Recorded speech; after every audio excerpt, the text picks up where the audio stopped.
देखेंगे chemical equation के बारे में। तो केमिकल इक्वेशन एक सिंबॉलिक रिप्रेजेंटेशन होता है केमिकल रिएक्शन का।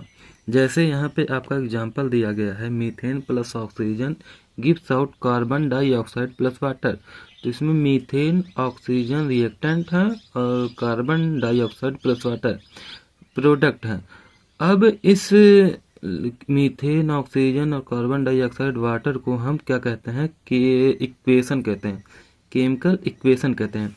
और इसके वर्ड इक्वेशन को हम फार्मूले के तौर पे या उसके एलिमेंट के सिंबल के तौर पर जब हम लिखते हैं, जैसे कि यहाँ लिखा गया है CH4 जो मीथेन है प्लस 2O2 जो ऑक्सीजन है, आपका CO2 कार्बन डाइऑक्साइड है प्लस 2H2O वाटर है। यहाँ जब उसके सिंबल को या फार्मूले को रिप्रेजेंट किया गया, इसको हम कहते हैं केमिकल इक्वेशन।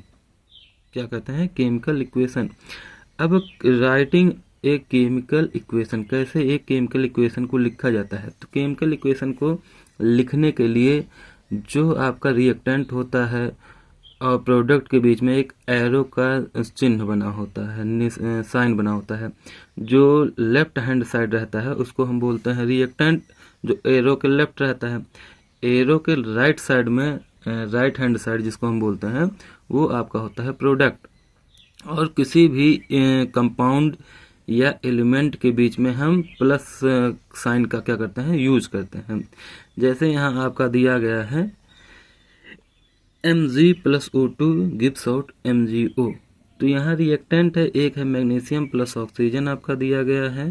तो यहाँ मैग्नीशियम फिर बीच में आपका प्लस का साइन है, प्लस O2 है, गिव्स आउट है, उसके बाद MgO है, मैग्नीशियम ऑक्साइड। अब हम आगे देखेंगे बैलेंस्ड केमिकल इक्वेशन कि किसी भी केमिकल इक्वेशन को कैसे बैलेंस किया जाता है। तो कोई भी बैलेंस इक्वेशन के बारे में हम जब देखते हैं तो वो होता है कि कभी भी जितने भी रिएक्टेंट हों या जो प्रोडक्ट हों, उनमें जो एलिमेंट हों और जो इलेक्ट्रॉनों की संख्या हो, वो दोनों क्या हों, इक्वल हों।